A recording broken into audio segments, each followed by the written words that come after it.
that spot. It hurts. Her voice cracked in the heat, thin as a dry reed, and it carried farther than she meant it to. Lily Mercer tried to swallow, but her throat had turned to dust. The sun stood straight overhead, white and merciless, pressing down on the Kansas grass until the land itself seemed to hold its breath. She lay stretched on the hard ground near the river flats, wrists bound, ankles pulled apart, her dress torn and dusted with straw. Every muscle in her body trembled, not just from pain, but from shame that burned deeper than the rope biting her skin. She tried to turn her head away, but there was nowhere to look that didn't remind her she was being watched, judged, and left there to break. A circle of women stood back from her, far enough to keep their skirts clean, close enough to make sure she knew she wasn't alone. Their faces were tight, lips thin, eyes hard, like this had been decided long before she ever spoke her first word in town. She swallowed, her throat raw, her mouth dry, and when the pain spiked again, sharp and deep, the words slipped out of her before she could stop them. It still hurts. It wasn't just the rope, it wasn't just the sun, it was the knowing. The knowing that no one was coming, the knowing that this was meant to teach her something, to grind her down until she learned her place, or left, or didn't get back up at all. She squeezed her eyes shut and tried to remember why she'd come west in the first place. She had come west for work and a clean start, and now she couldn't even lift her own hands. Instead, here she was, tied out on the edge of Dodge City land, treated like a warning sign nailed into the dirt. One of the women shifted her weight, boots scuffing dry grass. Another crossed her arms, muttering about decency and lessons that had to be taught. Lily didn't answer. She didn't beg. Begging had already been taken from her.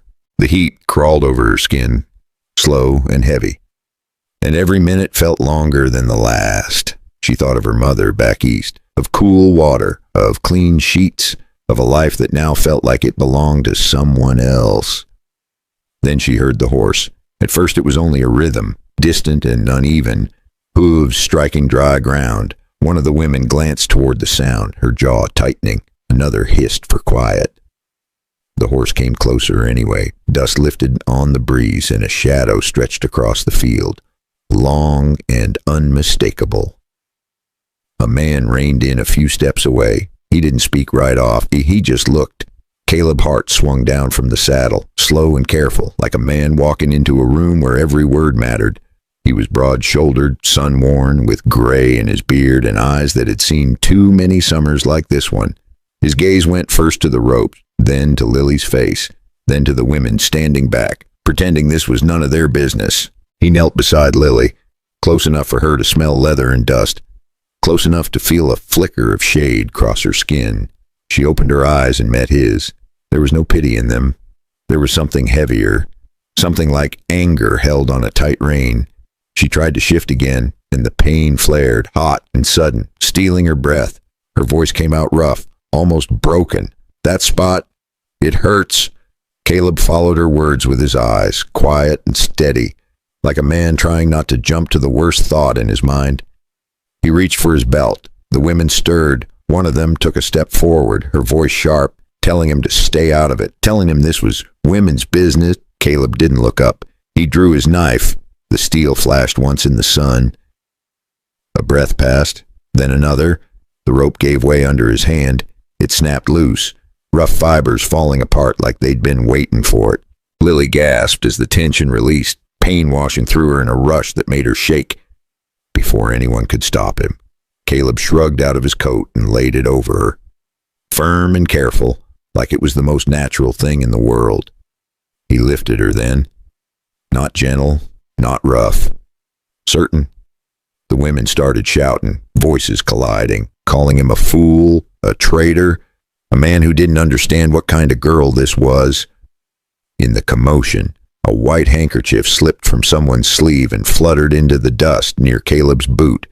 He didn't say a word about it. He just saw the stitched V, and he remembered it.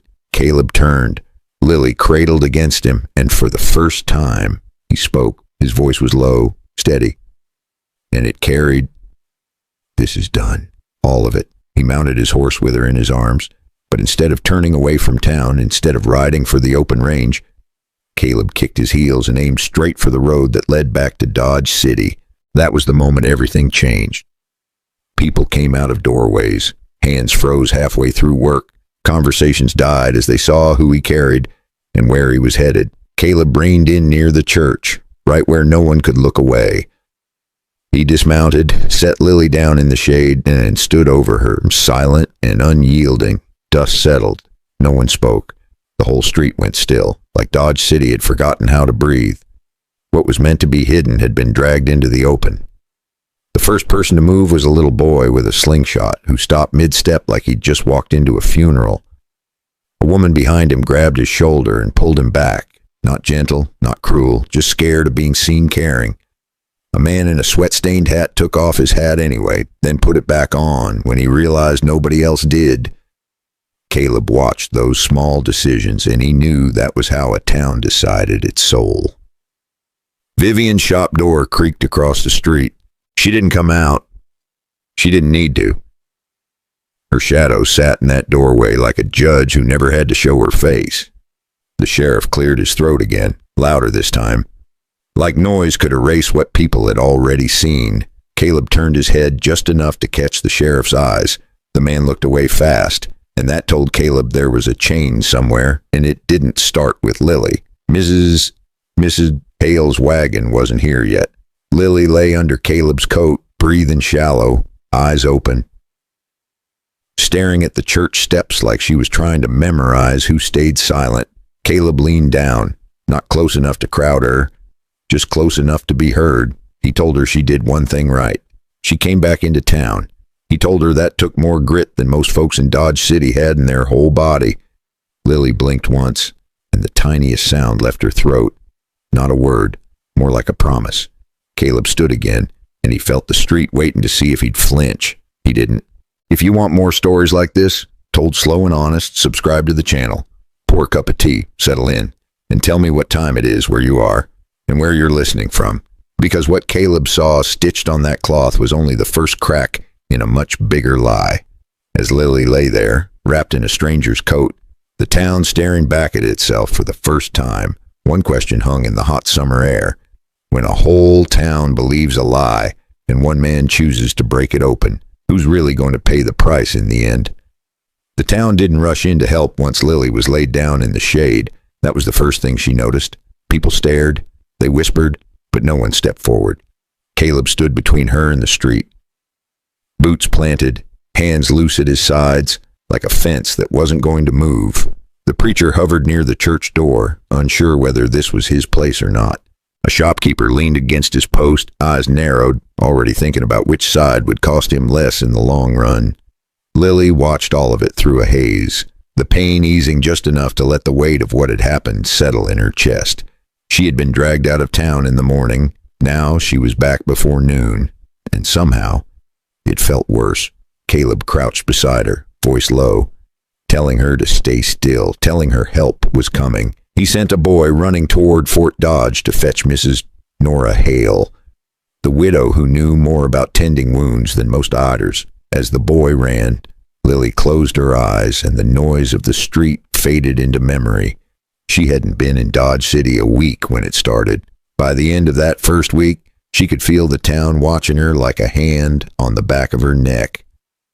A fresh face always drew looks. A young woman alone drew more. She had taken work where she could, washing dishes at the boarding house near the Santa Fe Trail, sleeping in a narrow room with a window that rattled in the night. Men talked. She kept her head down. Then there was Ezra. It started the way trouble usually starts, quiet and friendly, like it's doing you a favor. Ezra offered to carry a bucket, offered to fix a loose hinge, offered to stand too close while he talked. Lily kept her hands busy and her answers short, because she'd learned back east that politeness could be mistaken for permission. One evening she walked past the desk at the boarding house and saw an envelope with a red wax seal, fresh enough to smell faintly sweet. It didn't belong with rent receipts and laundry lists. It looked official, like it wanted to pretend it had weight. Before she could think, she saw Vivian Crow at the end of the hall, not speaking, just watching Lily's eyes. Vivian's smile was small, almost kind, but it didn't reach her face. Lily looked away, and her stomach tightened. because she understood something without proof. Someone had noticed she noticed. The next day, Ezra cornered her by the stable again, voice low, acting like he was the one at risk. Lily stepped back, and her heel hit a loose board. The board shifted, and for a split second she saw more envelopes tucked under hay, all marked the same way. She did not touch them. She did not ask. She just walked away steady, like her heart wasn't pounding. That night she found Martha Phelps outside the wash line, staring at the ground like it might open and swallow her. Martha didn't speak, but her eyes begged Lily to leave town before the town decided to take something else. Clear, firm. That should have been the end of it. Instead, the looks changed. Women stopped meeting her eyes. Conversations cut short when she entered a room. By the time Vivian Crow spoke her name out loud, the verdict was already decided. Vivian didn't raise her voice. She didn't need to. She stood straight, dressed neat, speaking of morals and respect, saying things like, "We must protect our homes." She said Lily had been seen near Ezra. She said a good woman wouldn't put herself in that position, and just like that, Lily became a lesson. Back on the street, Caleb watched the faces around him, recognizing something he'd seen before. Relief. Not because Lily was safe, but because the mess was now out in the open, where it could be explained away, reshaped, forgotten. The sheriff arrived late. He cleared his throat, adjusted his belt, asked what all the fuss was about. Caleb didn't answer him right away. He looked at the man, really looked, and saw the tightness in his jaw, the way his eyes flicked toward Vivian's shop. Debt had a smell. Caleb had learned that years ago. Mrs. Hale arrived with a basket and a look that could cut through steel. She knelt beside Lily, checked her wrist, murmured soft instructions, clucked her tongue at the heat. Caleb stepped back enough to give them room, but not far enough to lose control of the space. Mrs. Hale finished tending Lily and told Caleb she needed rest, shade, and time. Time was the one thing Dodge City never wanted to give. The sheriff shifted again, said maybe everyone should head home, said this had all gone far enough. Caleb finally spoke. He said it had gone far enough when a woman was tied out in the sun. He said if anyone had something to say about Lily, they could say it to him. No one did. Not then. People drifted away, one by one, the way folks do when they hope a problem will solve itself. Vivian stood in her doorway and watched, expression calm, hands folded, like she'd just finished a chore. Beside her stood Martha Phelps, Ezra's wife, pale as flour, eyes fixed on the ground. She looked like she wanted to speak, but didn't know how to do it without getting crushed.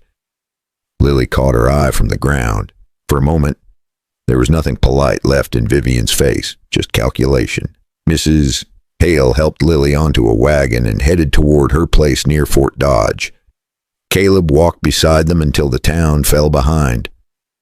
Before he turned back, Lily reached for his sleeve. Her grip was weak, but certain. She told him she hadn't done what they said. She told him she had seen something she wasn't meant to see. Papers, seals, men meeting after dark. She told him she thought that was why this had happened. Caleb nodded. He believed her. Not because she was young, not because she was hurt, but because lies had a way of announcing themselves, and this story rang clean. As he rode back toward town alone, the weight of old memories settled in. He had seen this before.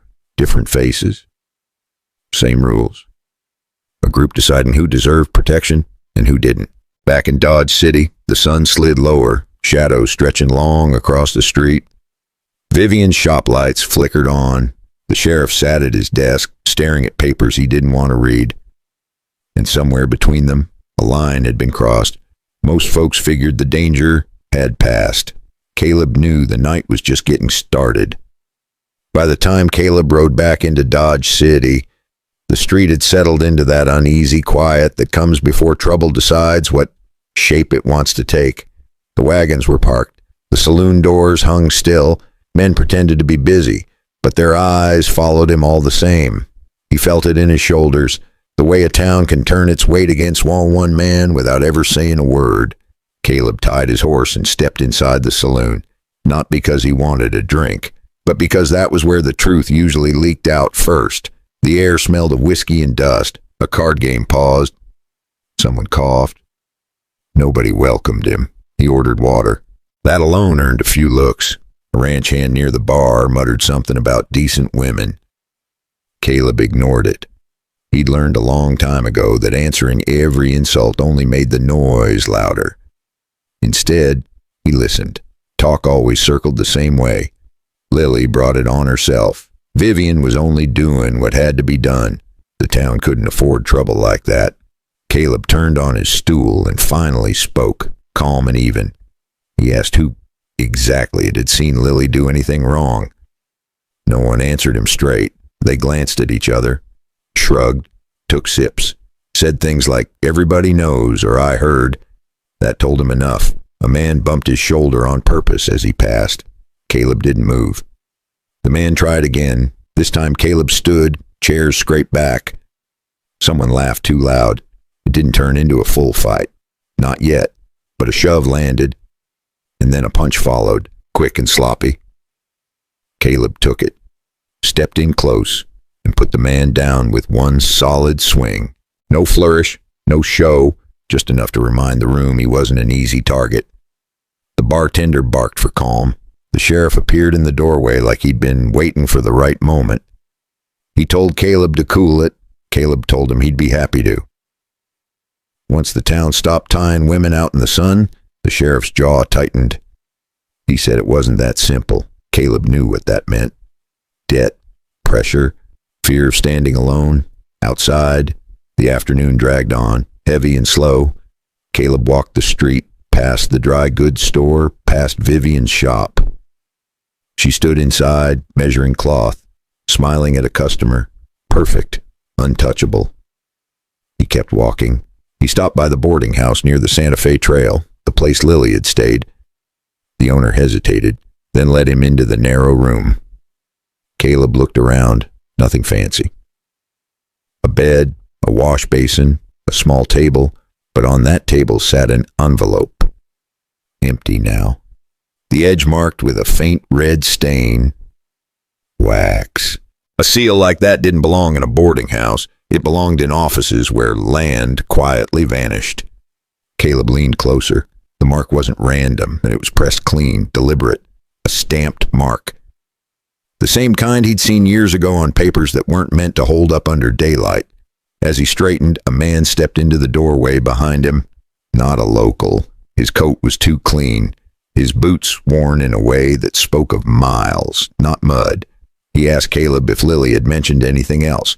Caleb didn't answer right away. He studied the man's face. There was no threat in it, just patience. The man said he was passing through, said he'd been following some bad paper along the rail line. Said Dodge City kept coming up more than it should. Caleb nodded. That was all. Outside again. The sun dipped lower, heat easing but tension rising. Caleb rode out to Mrs. Hale's place near Fort Dodge as evening settled. Lily was resting, color back in her face, though her eyes stayed sharp. She told him more